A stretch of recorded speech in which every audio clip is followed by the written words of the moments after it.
Place maintenant à l'univers de l'hybride avec le nouveau Lexus RX. Le SUV de la marque de luxe de Toyota se voit donc restylé. La face avant reprend la nouvelle signature stylistique de la marque et possède ainsi des faux airs de l'IS. Tandis qu'à l'arrière, rien de choquant, le RX garde ainsi son identité. C'est juste histoire de le remettre au goût du jour. Le plus important se passe sous son capot. Le RX 400H devient RX 450H. Son V6 se voit en effet sa cylindrée augmenter. Elle passe de 3,3 litres à 3,5 litres. Sa puissance augmente, elle, de 27 chevaux pour atteindre 295, tandis que ses émissions de CO2 restent, elles, inchangées, notamment grâce à un système de récupération de chaleur qui optimise le fonctionnement du stop and start et donc contient la consommation. Son châssis se voit aussi amélioré. Rappelons que le RX a été le premier SUV au monde il y a déjà 5 ans. Aujourd'hui, il est toujours le leader sur le marché. En France, il se retrouve taxé à hauteur de 750 € seulement. À Maxi Test, nous vous le dévoilerons dans notre émission du mois de mai.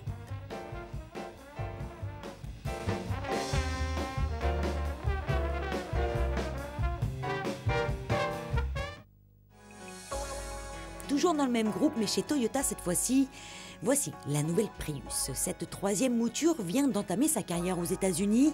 Elle arrive enfin en Europe. Rappelons que Toyota a aussi été touché par la crise, mais reste malgré tout premier au monde devant GM qui n'est pas en forme du tout. Revenons à la Prius, elle a déboulé sur la route il y a 12 ans déjà. Depuis, elle s'est vendue à plus d'1 million d'exemplaires. Malgré un tel succès, Toyota s'empresse de la remettre au goût du jour. Châssis, moteur, design, tout y est passé. Leur stylage reste léger, mais elle grandit suffisamment en longueur pour que l'habitabilité y gagne. À l'intérieur, justement, les plastiques sont plus écologiques et la liste d'équipements s'améliore. Son moteur thermique, quant à lui, change. Ce n'est plus un 1,5 litre, mais un 1,8 litre de 98 chevaux. Le moteur électrique voit aussi sa puissance augmenter et la consommation chute, elle, à 4,8 litres et les émissions de CO2 ne sont plus qu'à 90 grammes par kilomètre. Face à ce succès, il fallait bien que la concurrence fasse quelque chose. C'est Honda qui s'y colle avec l'Insight. Son point fort, c'est la moins chère du marché, une sorte d'hybride low cost.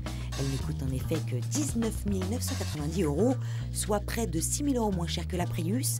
Ajoutez à cela un bonus de 2 000 €, une belle manière de rendre l'hybride accessible.